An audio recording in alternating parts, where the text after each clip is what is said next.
Hello, good morning, everybody. Happy Friday, TGIF. Happy Friday with Jess and Allison.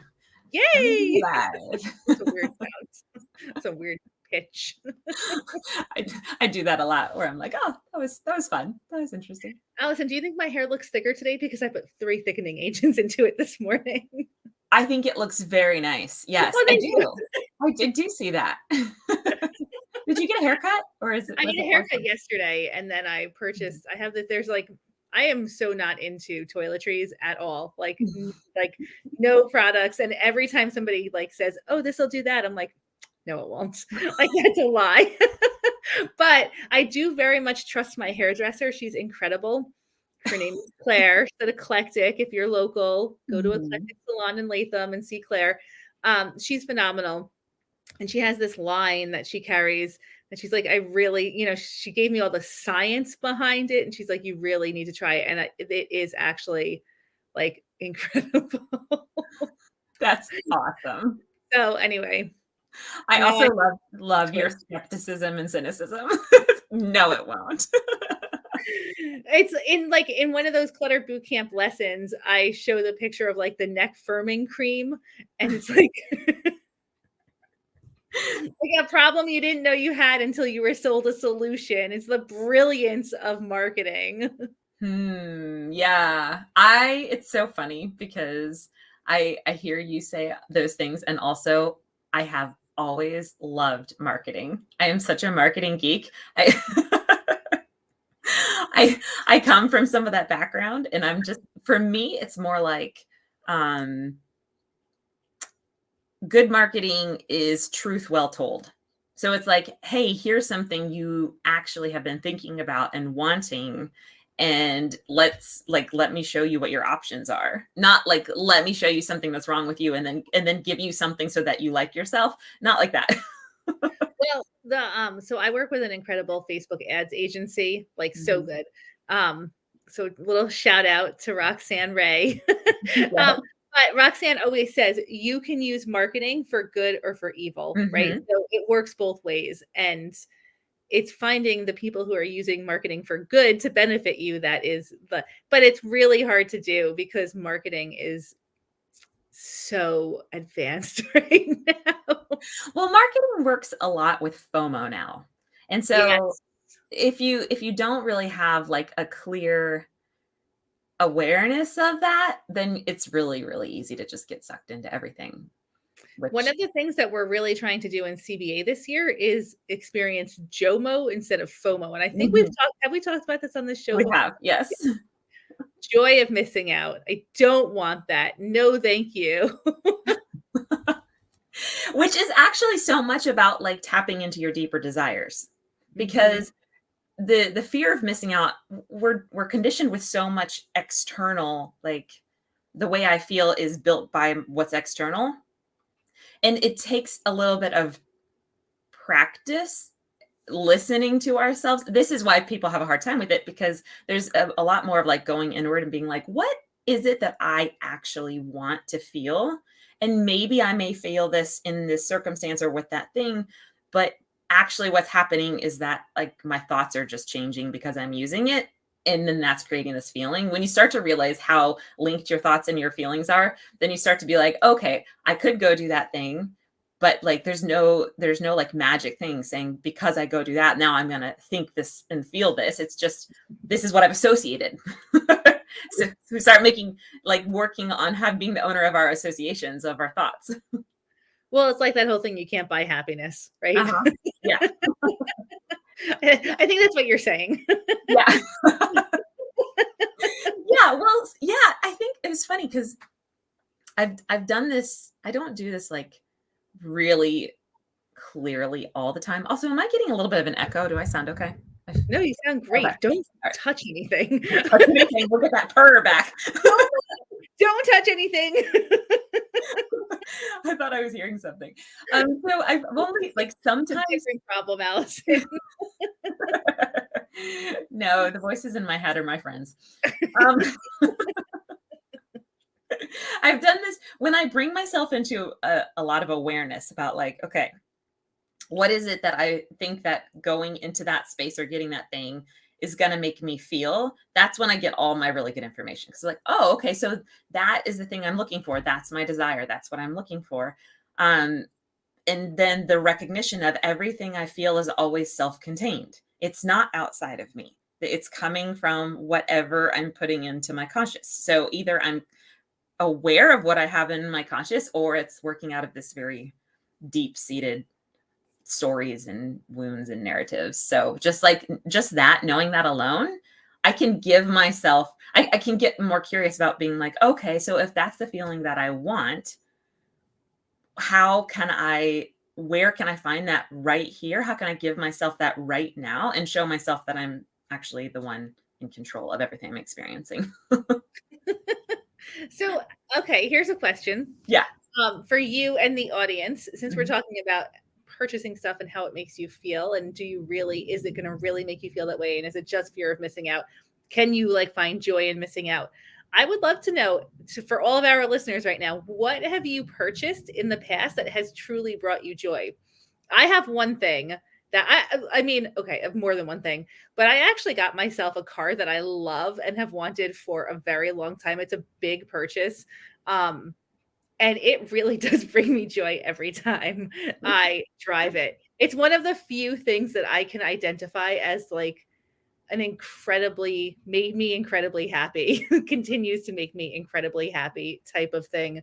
Um, but I also get tremendous joy from opting out now. So whereas in the past you sign up for all of the rewards cards and the, do you want to be a preferred shopper type thing? And now I get so much joy from saying, I'd rather not be rewarded, thank you, or I would rather not be one of your preferred shoppers, thank you.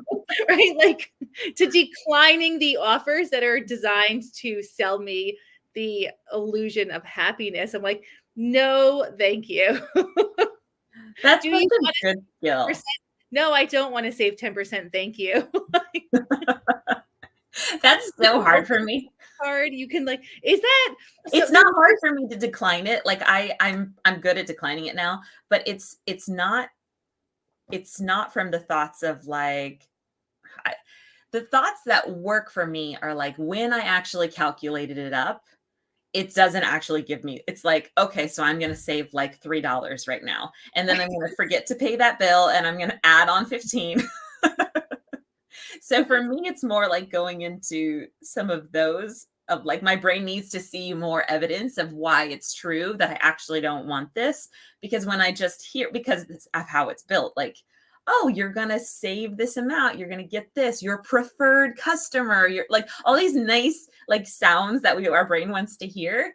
I have to give myself the evidences for why that's like all just a story and like actually not the truth that I want to show myself that.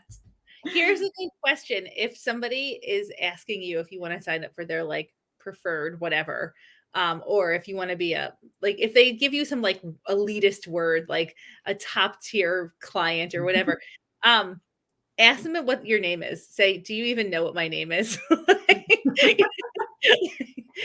Do you know my name? It's a good like starting point. Like, you want me to sign up for this credit card to be like to get all these rewards. Do you even Mhm. know what my name is? Like, That's so great. Because I run in circles where my name is known. I'm already a top tiered person. like if I'm gonna be a preferred customer, I want everyone here to know what my name is. Go and give me a crown. and hey TJ Maxx, you don't know my name. It's so funny. I love that. Yeah, I so would love to know what some of the like the feelings and the thoughts are that you have when you're driving your car. um well, it's just like so seamless. Like it's got a nice screen with like a nice Mhm. backup camera. It's like it feels it feels great. It's just it's a very good overall experience. Does it feel like luxurious? Like, oh, Yes, it does. yeah. And you gave yourself that. Well, so it's I'll give you a little more background story Mhm. on my this is a little behind the scenes. Mhm. Um, but I have been working very hard to build my business I'm going into year number 3 now. And for the first 2 years, my profit margins were so slim that I couldn't afford to pay myself, Mhm. and which was very difficult when you're putting so much time and effort into something. We're taught that the financial reward is the reward that you should want, which is true. But when I take that away and look at everything else that I have accomplished and created, there's so much reward there as Mhm. well. And it's greater than the financial reward. It Mhm. obviously is greater than the financial reward because I'm still doing it, right? Mhm. Like, Mhm. um, but like it's really ingrained in you, the American dream and like all Mhm. of this stuff.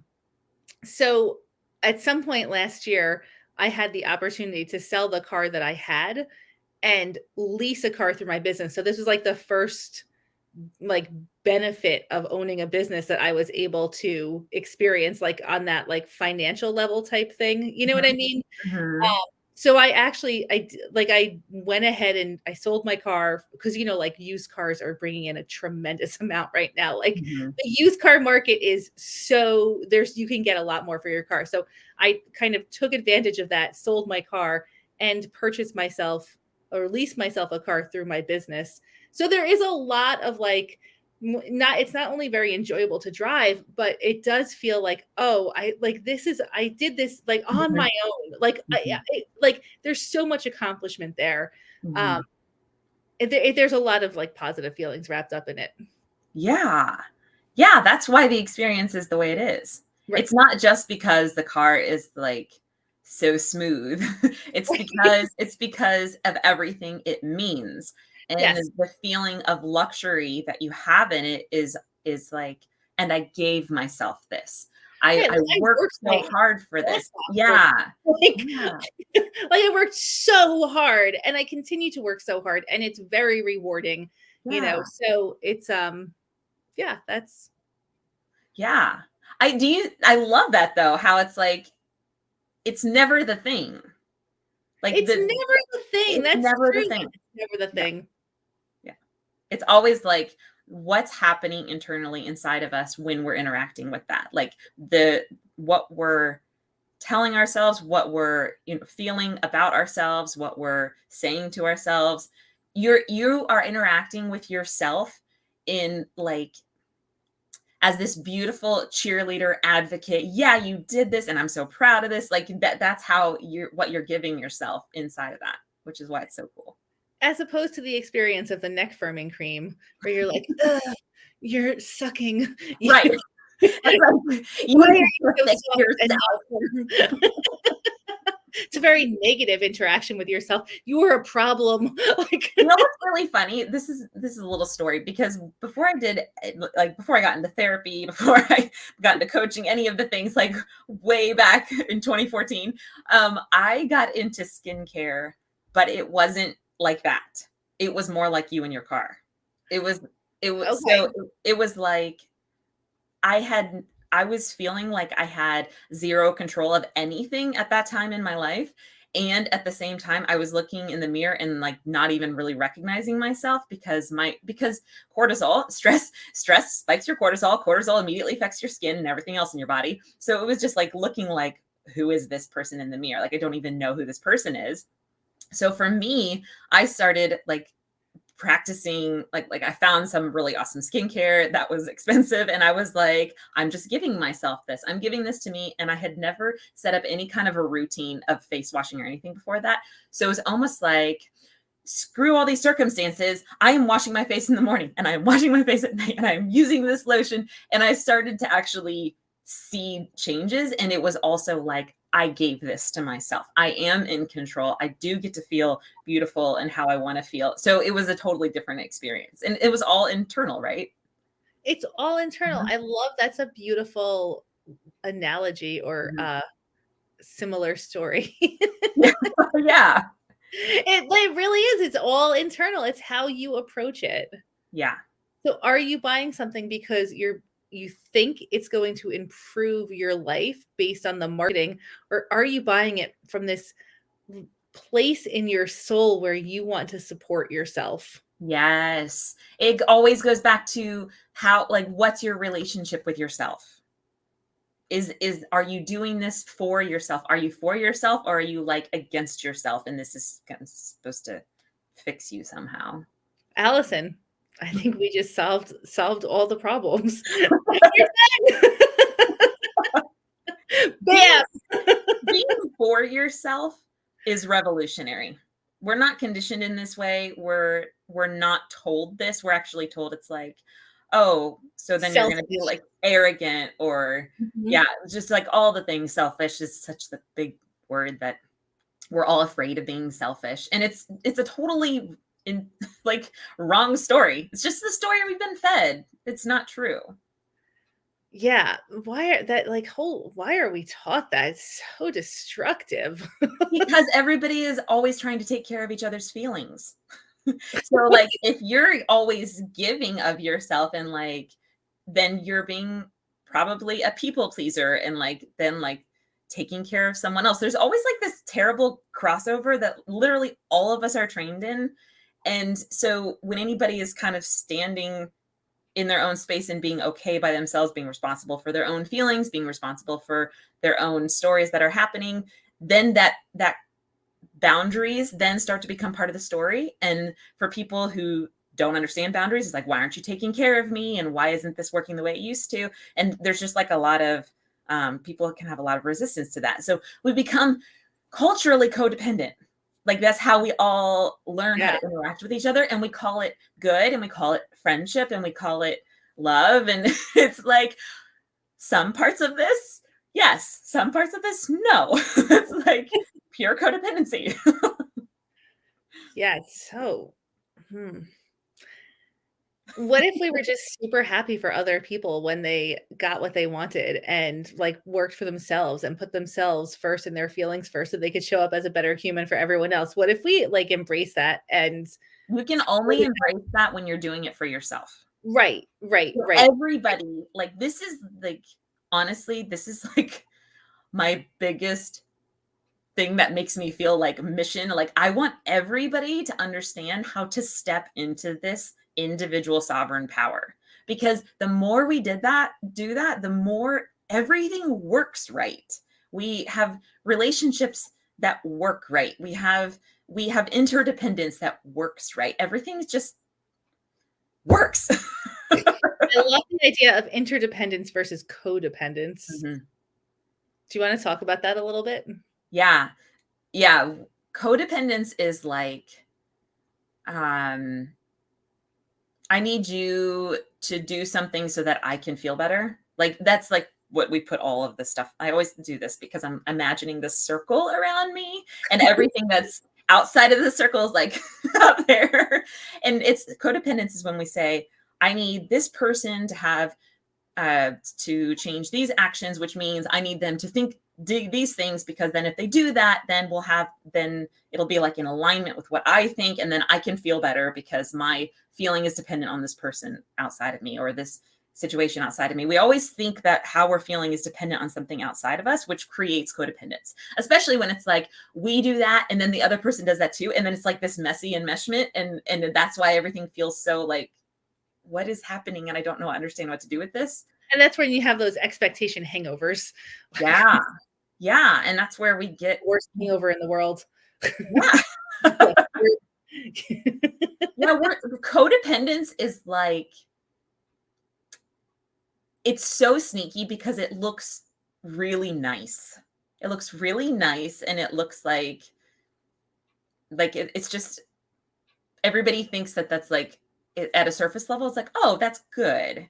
But it's really not because there's like these really seedy undercurrents to it. Right, it's good because you're doing something nice for somebody else, but really you're just, like, bending to their expectation that's So not that in your best interest, and there's no communication, and they're not gonna be happy because the expectation is never met. It is never perfectly met. Like, your vision of how something is gonna go is totally different from somebody else's vision of how something is gonna go in every single detail. Even if they're kind of close, there's always something not right. So it's never you can never meet somebody else's expectation, especially if you're not communicating about it. because we don't live in anybody else's head and body. This is the thing that is so profound to me. The way you're experiencing life nobody else is experiencing like it. Now we have a lot of similarities. We can like find a lot of like group commonality and like, We yeah, literally speak the same language, but we're not hearing the same stuff. yes.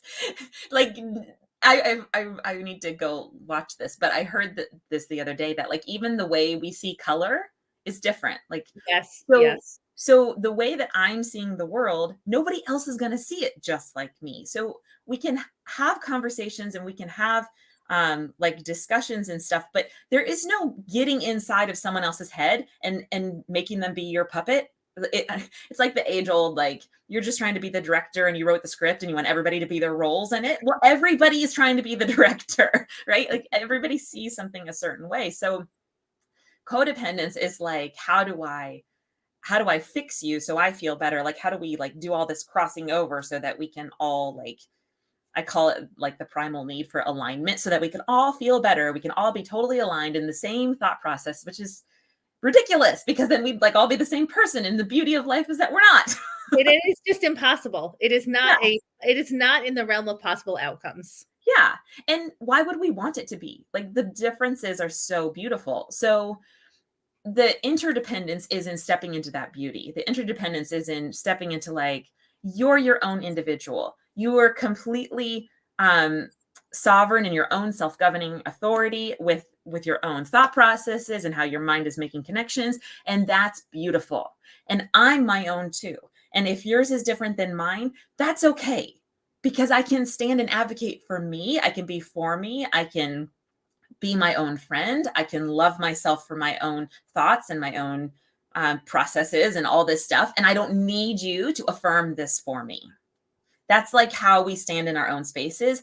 But yet, then at the same time, then we can say, okay, if we're standing in our own authorities, then there's room for people to think differently. There's room for us to see, okay, how do we collaborate? There's room to see, okay, I'm kind of like this piece of the puzzle, and you're kind of like this piece of the puzzle. And we can actually really work together because we're not doing, there's no like weird underneath, like I have to fix anything so I feel better. Let's just see how we can work together. And that's where all the interdependence comes in.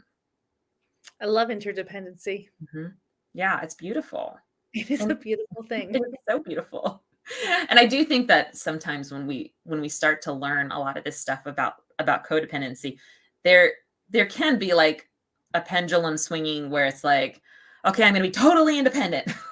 I, I forget everybody else and everything because like that's so toxic and all that stuff. And then we can kind of grow where we need to there and swing back more to the middle where we're possible to have interdependence. Well, and I think maybe that's also where some of the judgment from other people comes in, is that when you swing so far the other way and you really focus on yourself, and I think there's like a period where there could be a little bit of judgment there, right? Mhm. So you're afraid to do that because you've seen a lot of judgment for other people who have done that. Like they only care about themselves, or they're, whatever. They're selfish. Mhm. They're like all this negative stuff. Mhm. But actually they're in a period of self-growth, and you're Mhm. going to just let them hang out over there, because when they come back, they're going to be amazing. They're going to be Yeah, the best version of themselves. yeah, and also like that fear of the it's we have a hard time letting ourselves go in that direction because of those fears of those people's thoughts, which means we let other people's thoughts, which we have zero control over, we literally can never control, dictate the way in which we're going to experience our life. And um, that's that's what a lot of us, that's the big hang up for a lot of us. So one of the most freeing things that you can do is to start trying on, like it's going to feel really weird and awkward at first, but just trying on the ideas that what other people think really does have nothing to do with me. Their brain has 40 to 60,000 thoughts a day too. Like I'm not It's so here. exhausting. This brain is so exhausting. Stop. But like it's just With these okay. thoughts. Like you can get to a place where it's like it's just okay that my brain has all those thoughts because I don't have to do anything with it. I can just kind of let it be up there and that doesn't mean that that has to rule anything or dictate anything, especially not other people's like cloud of thoughts that they have up there. Like really honestly, the thought lately that I have found that I'm borrowing from somebody that's really beautiful is other people are allowed to be wrong about me. Other people are allowed to not like what I'm doing, to not like what I'm saying. Like that's okay. I can stand in myself now, and I have a safety within myself now that it's fine. Other people can just be them and have their thoughts, and I don't need to control those. Right. I don't need to try and change my actions to change their thoughts about me. Usually when we're so tied to what other people's thoughts are, it's because we have those same thoughts within ourselves. It's always like that's where the mirroring comes in, where people can show us things. Because if somebody's saying something that shows their thoughts and it's like touching on, it's triggering us, it's because somewhere deep in our subconscious, it's a belief that we're kind of either we've had from our childhood or we are holding on to ourself. And so that's where it shows us the material to like, okay, this is where my work is. This is where I am going to practice deconstructing these thoughts that I'm carrying about myself and building in new ones. So then that won't even be a thing that even affects me because here I am standing in these new beautiful thoughts. All right. So if you're listening live or on replay, I want you to stand within your new beautiful thought right now.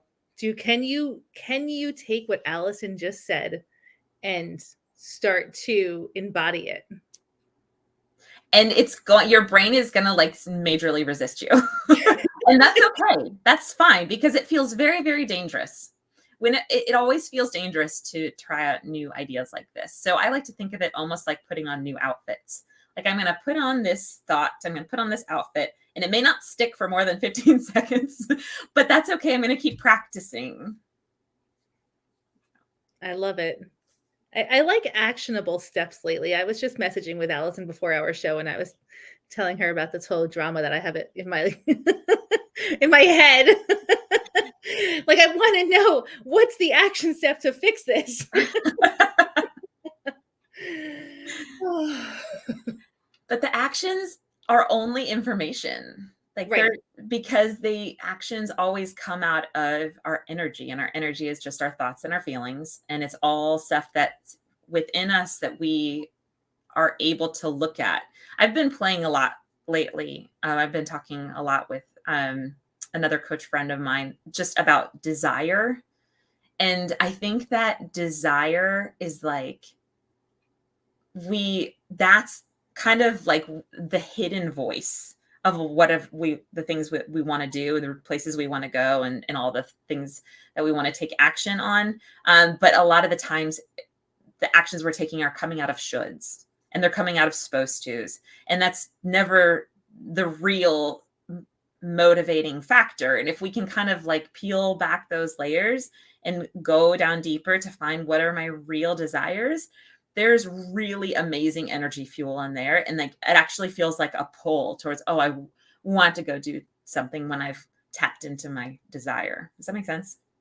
Yeah. Mm-hmm. There's a couple of comments I want to bring our attention to. Number one, Yeah. I had to not laugh out loud when I read this because you were saying something. He says, I always think of Allison when my brain starts carrying me to crazy town. I'm in your head, Margie. It's like a sign, like Allison's thoughts, crazy town. Bring me into your mind with you. It's such a fun journey. Take a turn and go away from crazy town and back to what Allison has taught us about how thinking can be changed, how our thinking can be changed. The other one is okay. So this is a really, really, really good comment because it is exactly what we are all thinking. Mm-hmm. This is so hard. It makes so much sense that I don't really like what everybody else does or even mesh with everybody. So why do I need everybody to like me and agree with what I do and say? Mm-hmm. Yeah. Mm-hmm. It is Yeah. so hard. I want everyone to like me. Yeah. And this is just so human because we are built for connection. We are built for interdependence. We're built to hear each other and to value each other, right? But that piece about needing it, that's where we get sucked down into that codependency stuff, because when whatever we are really needing from someone else is what we're not giving ourselves. So whenever I find myself like, say it again, Allison. Shout it from the rooftop. whatever you come, and this is always subconscious, so you have to like come into like listening and being aware of it. But when you can start to see, oh, these are the things I'm really, really needing from someone else. Why won't my husband give me this? Why isn't someone else give me this? Whatever it is, that thing is your deep desire. It's showing you what you actually want to see for yourself. So whenever I always notice this a lot with feeling seen. I've spent so much of my life not feeling seen. And I will still kind of like, I'll circle back to, it's so funny. I always circle back to the same things we all do. And it's like, oh, there's that thing again where I just really want to be seen. Okay, that means that I am not seeing myself. I'm not like stepping into a practice of being with myself and practicing seeing myself. So now I'm going to go back to that and think about all throughout my day, how can I really see myself? Which is really about just like listening to what you're thinking, hearing what you're saying, noticing what your body is experiencing, I'm just going to validating. keep talking.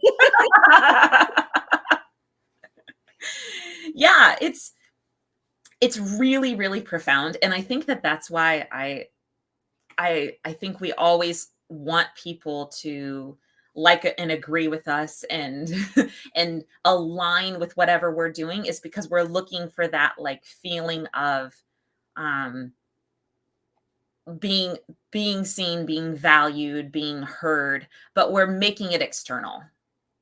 And it can't, there's so much value in people doing that for us. So I do completely um I'm completely on board with like the people you get around you that are able to also give those things to you. But just know that that's never going to be what you want it to be completely, because of the piece of you giving it to yourself that has to be there first. And honestly, the people that you attract into friendships and stuff like that, you're not going to attract those kinds of people in the same way if you're not first making those practices of, this is the kind of person that I am. This is how I give these things to myself. This is how I am able to stand in my own self-governing space, which then allows me to even be available for those kind of friendships that can reflect that too.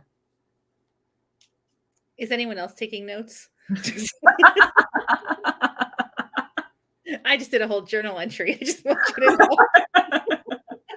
This is like my jam. This stuff is like, has been my whole story, and is Those what are my initials, Allison. I love that. What's your middle name? I don't know your middle name. Anastasia. Oh, is it? I didn't know Yeah, that. so my daughter's name is my middle name, actually, Oh, which I is my love great that. grandmother's name. Yeah. So before I was married, my initials were Jazz, and now they're Jam. This is amazing. I love that. Just a little levity for our codependency conversation, because this is really heavy. I just wrote down some stuff that I'm like, okay. I gotta laugh it out for a second. Yeah, tell me. Allison is in her element right now. I am in my element.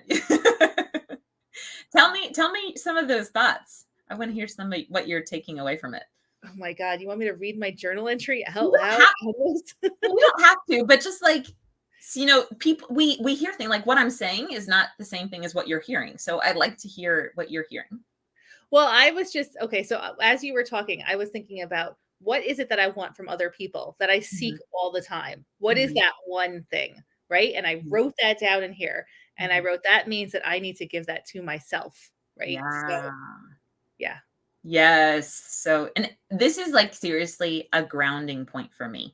Whenever I start to feel kind of like floundering and just kind of like out in space and like, what am I even doing? This is always a thing that really pulls me back into grounding. I think it's a good question. What do you want to get from other people? What do you want to Mhm, feel from your interactions with other people? mhm, If you feel like sharing in the comments, share that in the comments. For me, it feels like I can't even like put that out there yet. Like I need to work with mhm, it first. But mhm. if you are at that point where you can share that, I would love to hear. We would love to hear what Yeah. is it that you want to feel from other people? And then that's that little mirror that Allison's talking about. Mhm. Are you not giving that to yourself right now? Which sounds so counterintuitive. Like, I know this. It sound and it feels so, like, not how we're taught and not how we're trained. But it is literally magic. It really is, and you can see, like, the other side of it, how when you're like, "Okay, like, let's just say that this wasn't true at all, so I'm gonna get how I wanna feel from other people." How often does that actually work for you? Like, and Never. don't you It never. always feel like wanting? Mhm. Because it's not meant to fill that.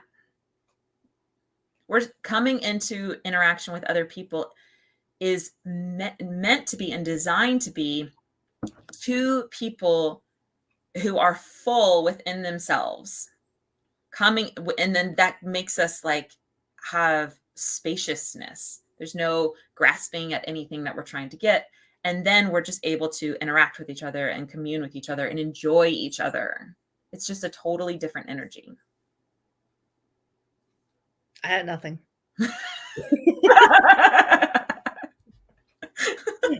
I just want you guys to write something in the comments so that we can keep moving forward here. What are you getting from this? Are you journaling right now? Hey from Texas. Hello, Texas. Somebody wrote, sorry, it says Facebook user, but I'm speaking to you. Codependency is very tricky, interesting, and helpful to be able to recognize it happening. Many people are raised to have the codependent behavior patterns exhibited by their parents. It was exhibited to be caring. Yes, that's what I'm talking about. Like, it literally looks so nice, and it looks like good, and it looks helpful.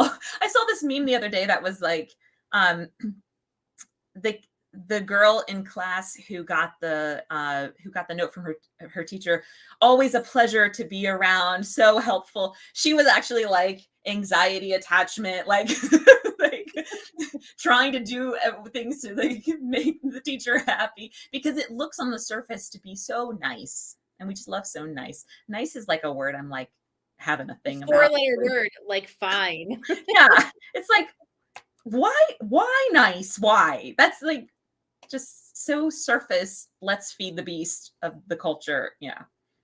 Just be a nice kid. And you should be kind to other people, no question. No question. But you should not be nice to the point where it takes away from your own self-growth.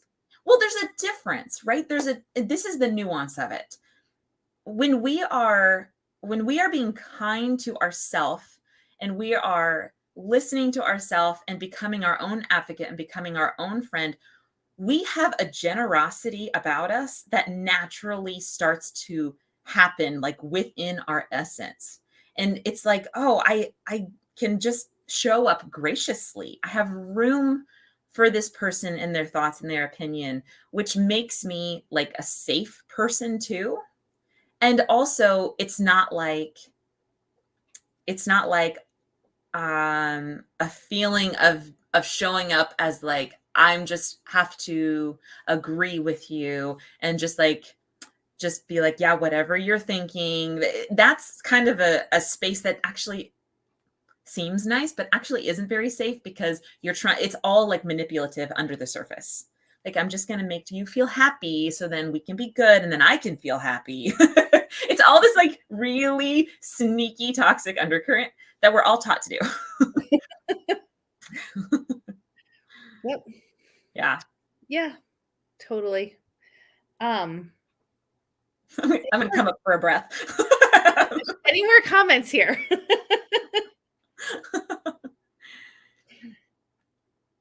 And this is such a human thing too. Like, all of this information I've been working with for a couple of years now, and it's so human. This is literally how we're raised to get the things that we need at a primal level. And so like there's so much kindness for ourselves in just knowing that.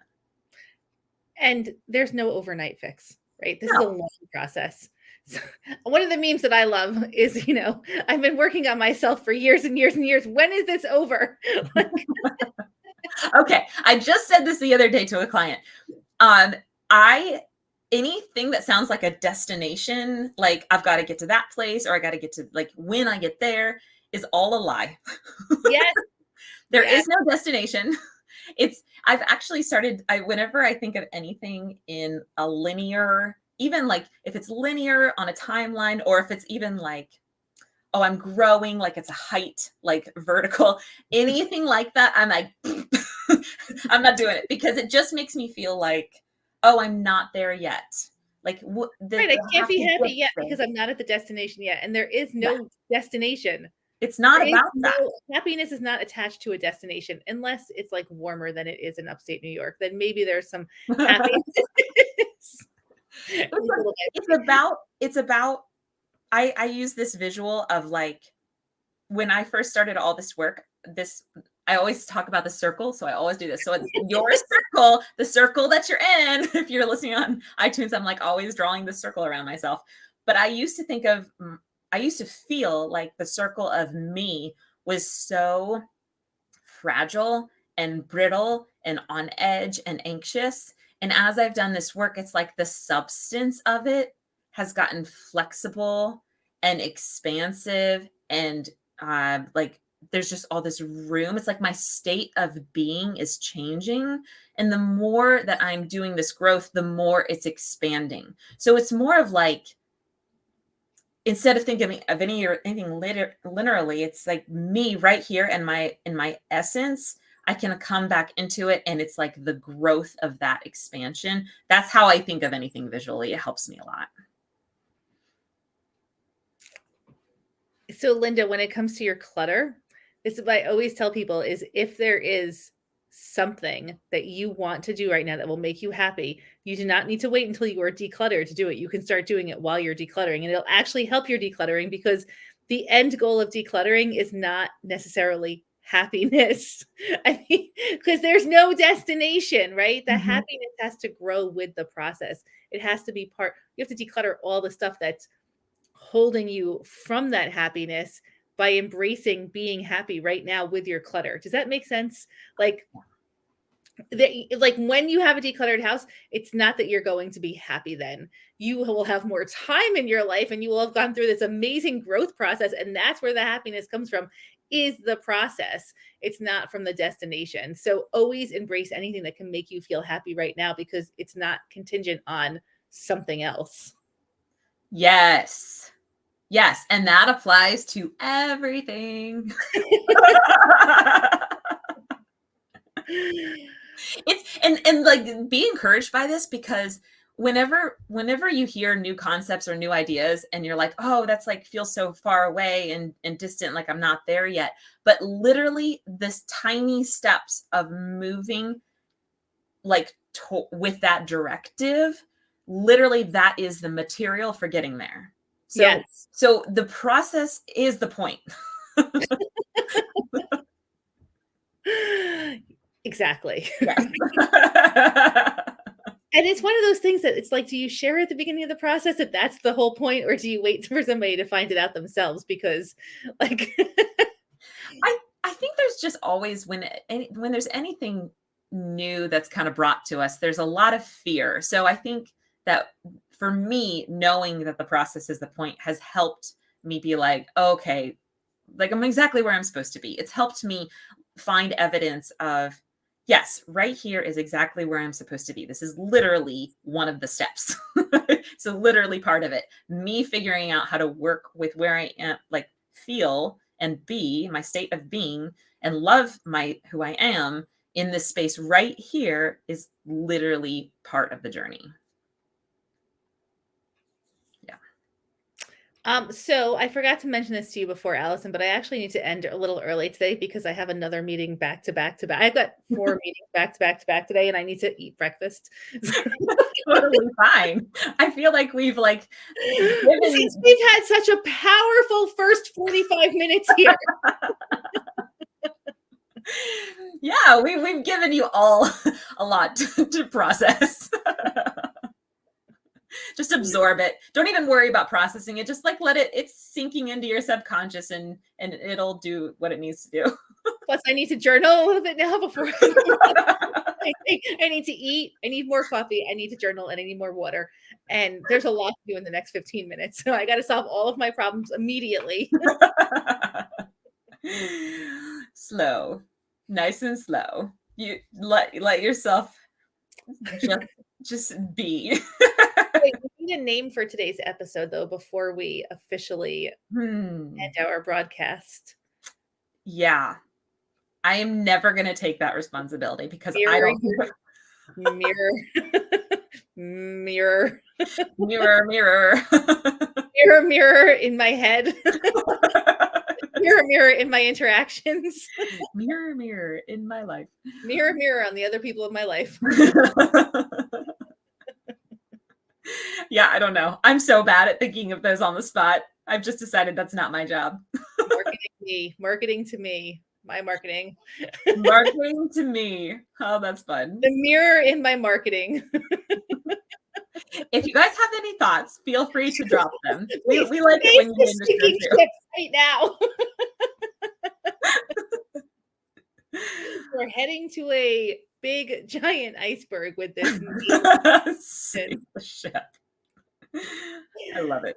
We'll come up with something. Somebody will comment after we finish the broadcast. It'll be perfect. Like, oh, yeah, that was so glaringly obvious. This is a co-creative process. We're just giving them the space to be a part of it. Interdependency, creativity. There we go. Creatively interdependent. Well, this has been fun. Thanks for chatting, as always. Co-creatively interdependence. Yes, Allison, it's been amazing. You are a blessing in my life, and I am so grateful for you. Thank you so much. And to everybody who shows up and listens to us every week, we are so grateful for you. If you're watching the replay and you're on like the other platforms, do the things you're supposed to do. Like, comment, share, spread the good word. Yes, yes. And thank you all. Thank you all for being part of this. It's such fun having these conversations. So next Friday, I am going to be in Charlotte doing a live meet and greet at this time. Yay! So I maybe we can get a guest for the show, or I don't know. We'll figure something out. But we'll figure it out. There may or may not be a show. I don't know. Okay. If you're in the Charlotte area and want to come to that meet and greet, go grab your ticket. It's going to be a presentation, workshop-y type thing. It's called Clutter Conversations, all about talking about clutter differently, and then time to meet people in your local community and connect with them also. So grab those tickets. Love it. That's gonna be so much fun. All right. Love you guys. Have a great weekend. Goodbye. Bye.